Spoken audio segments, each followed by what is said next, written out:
उसके बाद एड्रेस आता है, स्टेट, डिस्ट्रिक्ट, सब डिस्ट्रिक्ट, विलेज और पिन कोड, ये आपको सिलेक्ट करना है। इसके बाद अगला है स्टेप है, जो यहाँ से अब मेन बेसिक काम चालू हो जाता है, लैंड ओनर डिटेल। तो ज्यादातर इसमें जिसके नाम पे भूमि है वो ओनर में आते हैं। इसके बाद अगला है ऑक्यूपेशन डिटेल है, इसमें बहुत सारे ऑप्शन दिख रहे हैं, लेकिन अपने यहाँ सिर्फ एक ही ऑप्शन आता है, ये यूपी की साइड है, तो अपने हवाले में सिर्फ एक ही आता है, एग्रीकल्चर। एग्रीकल्चर पे क्लिक करने के बाद आपको ये देखिए, इस वाली पीपीटी देखिए, लैंड ओनरशिप में यहाँ ओनर आया, यहाँ दो ऑप्शन आए, अपने में आएगा सिर्फ एक एग्रीकल्चर, इसको आपको क्लिक करना पड़ेगा, नहीं तो यहाँ पे दो ऑप्शन आती। इसके बाद दो ऑप्शन आते मेन आता है लैंड डिटेल का, तो इसके लिए एक ऑप्शन होता है फैच लैंड डिटेल। यहाँ से हम उसके नाम पे जो खसरा नंबर है वो हम फिल करते हैं। जैसे कि अभी बात हुई थी कि आप लोग क्या है, एक से ज्यादा गाँव घूमने एक बार में आप ऐड नहीं कर पाते, उसके लिए प्रोसीजर वही है, आप फाइनली साइन करिए, सेव करिए, वेरीफाई होने के लिए वो तो स्तर पे आती है, हमारे यहाँ पटवारी जी के स्तर पे आती है, तहसीलदार सर के स्तर पे आती है, दोनों के हाथ से अप्रूव हो जाती है, तभी फिर आप उसको दोबारा एडिट कर सकते हैं। तो यहाँ जब फैच लैंड डिटेल, यहाँ से थोड़ी सी मुश्किलें कई लोगों को चालू होती है और कई गड़बड़ियां भी चालू होती है, तो थोड़ा सा यहाँ से सभी लोग सुन लीजिएगा जो बनाते हैं। जैसे हम फैच लैंड डिटेल पे क्लिक करेंगे, एक जो हमारी विंडो ओपन होगी उसमें सबसे पहले स्टेट आएगा जो बाय डिफॉल्ट रहेगा, क्योंकि यदि हमने एमपीएफआर खोला है, कई बार गलती से क्या है हम फार्मर रजिस्ट्रेशन देते हैं तो यूपी की या कहीं की साइट पे जाती है, तो यहाँ आप रजिस्ट्रेशन अभी तक करेंगे हो जाएगा, उसमें कुछ नहीं करेंगे, लेकिन यहाँ आगे क्या है मध्य प्रदेश से लिखा है, वो इससे लिखा है, उसी समय भी ध्यान रखें कि एमपीएफआर ही खोलना है।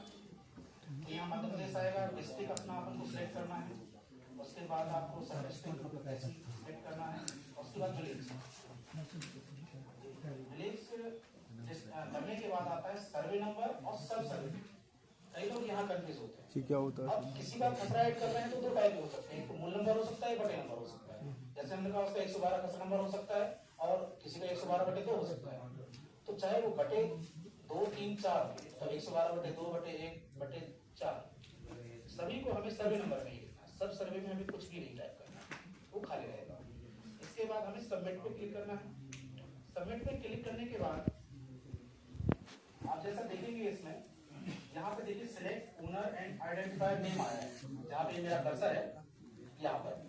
कई बार यहाँ जैसे ही आप क्लिक करेंगे तो उसके नाम दिखाई देते हैं, कोशिश हमको ये करना है कि यहाँ से हमें कोई भी नाम नहीं उठाना है, क्योंकि क्या होता है मान लीजिए इस साइट ने डाटा पकड़ा है जुलाई की दिसंबर के बीच, हमने दिसंबर के लास्ट में उसमें नामांकन कर दिया, तो ये क्या करेगा वही नाम बताएगा यहाँ से। तो यहाँ से कई बार ये होता है परिमार्जन की समस्या है, नाम एक साथ एक लाइन में आते हैं, वो दिख रहे हैं आपको, तो आप वहां से सिलेक्ट करेंगे बंद हो जाएगी, लेकिन टैब गलत रहेगी। तो यहाँ से आपको कोई भी डाटा पिक नहीं करना है, आपको इसके साइड में एक ऑप्शन आता है, यहाँ जो खाली दिख रहा है, यहाँ नया एक ऑप्शन लगा है कि my name is not in their list, ठीक है, उस पर आप क्लिक करेंगे, तो वहां से क्लिक करने के बाद एक नई विंडो होगी जो कि इसमें नहीं बताया, समझ लेते हैं। एक विंडो ओपन होगी सर्वे नंबर की, उसमें सर्वे नंबर जो हमने भरा है वो भरा रहेगा, यहाँ साइड में सब सर्वे नंबर ये खुलेगा, इसमें हमें क्लिक करना है, यहाँ आएगा स्टार ब्लू कलर का, उस स्टार को हम जैसे ही क्लिक करेंगे, यदि उस व्यक्ति का परिमार्जन होगा, परिमार्जन भी दो तरीके से, नाम अलग अलग साथ ही उसका हिस्सा, जैसे कि 4 भाई के नाम है तो चारों के नाम अलग अलग और चारों में 1/4 हिस्सा लिखा है, तो ही स्टार करने के बाद उसका नीचे डिटेल खुलेगी। और आप यहाँ तक जा रहे हैं, स्टार पे क्लिक कर रहे हैं और नीचे कोई डाटा नहीं खुल रहा है, तो उसकी दो वजह होगी, पहली वजह सर्वर डाउन, दूसरी वजह है उसका परिमार्जन। परिमार्जन किस उसमें या तो नाम अलग नहीं है और नाम अलग है तो हिस्सा नहीं लगा। तो जब आपको ऐसी समस्या है कि स्टार पे क्लिक करने के बाद खसरा नहीं खुल रहे हैं, तो एक बार एमजीएस की साइट खोलिए, आप उनके नाम लिख लीजिए, नाम एक क्रम में अलग अलग लिखे हुए हैं, उस साइड में हिस्सा दिखाता है, उस हिस्से में कुछ भरा है या खाली है, यदि खाली है तो थोड़ा आपको कांटेक्ट करना पड़ेगा कि भाई पटवारी जो है वहाँ के, इसमें परिमार्जन हो गया लेकिन हिस्सा नहीं भरा, और साइट ठीक चल रही है, तो जैसे ही स्टार पे क्लिक करेंगे नीचे क्रम से नाम आपके दिखने लगेंगे, मान लीजिए उसमें 4 नाम है, तो जैसे यदि आप एक लिस्ट देख रहे हैं मिल जाए चेक बॉक्स, ऐसे 4 आएंगे यहाँ। इसमें भी हमें ध्यान देना है कि ज्यादातर क्या होता है, ये बहुत हल्के से टच में क्लिक हो जाता है और बहुत बारीक जगह में होता है। कई बार क्या होता है, हमें करना होता है रामलाल का, लेकिन टिक लग जाता है श्यामलाल और फिर समझ में नहीं आता कि नाम साइड में चला जाता है और हम प्रोसीजर आगे कर देते हैं। तो टिक लगाने के बाद एक बार थोड़ा सा स्लाइड करके साइड में आप देख लीजिए कि नाम उसी का सिलेक्ट है कि नहीं। ये करने के बाद नीचे आता है सबमिट का ऑप्शन। अच्छा, इसमें इन्होंने एक ऑप्शन और नहीं बताया है जो मैं बता देता हूँ। यहाँ क्लिक करने के बाद एक और विंडो ओपन होती है। यहाँ देखिए नीचे सबमिट लिखा है, ये विंडो ज्यादातर नहीं आती, ये उनमें आती है जिनमें एक ही कस्टमर नंबर होता है व्यक्ति का या एक ही नाम होता है। एक से ज्यादा होते हैं उसमें इसके बाद एक विंडो और खुलती है जिसमें उसकी डिटेल, कस्टमर नंबर, उसका हिस्सा सब लिखा रहता है। एक ऑप्शन रहता है जहां हमें ये बताना होता है कि एग्रीकल्चर लैंड है या नॉन एग्रीकल्चर। अब फार्मर आईडी क्योंकि मध्य प्रदेश शासन की मतलब या भारत सरकार की योजना है, इसमें सभी की बनना है। तो क्या हो रहा है कि आपका चाहे वो प्लाट हो, चाहे उसका हमने भूमि स्वामित्व अधिकार के तहत जो पट्टे दिए हैं ग्रामीण क्षेत्रों में वो हो या कृषि भूमि, हमें सभी उसमें ऐड करना है।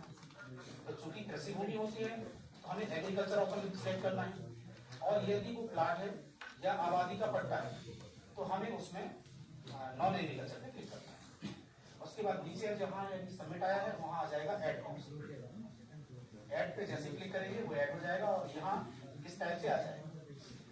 अब एक खसरा नंबर है, 2 खसरा नंबर है, आपको सेम प्रोसीजर फिर से अपनानी पड़ेगी, एक से ज्यादा बार।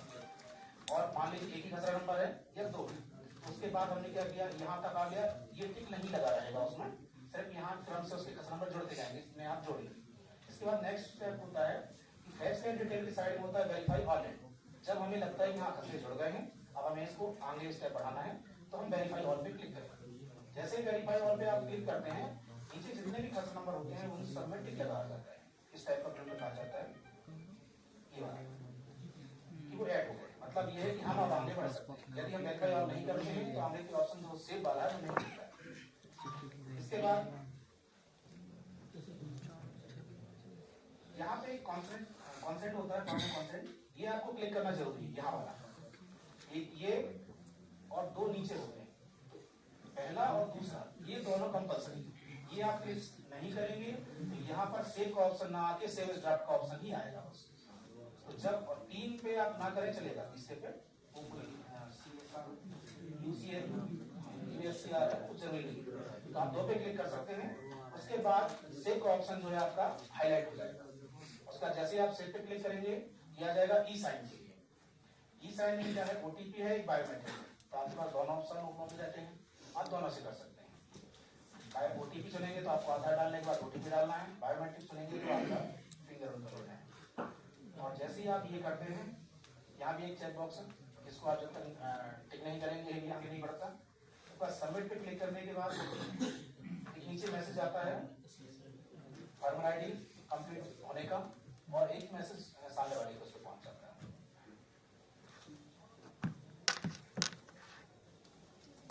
थोड़ा सा शायद आपका वो जो सर बता रहे थे भुगतान वाला है वो आगे होता होगा।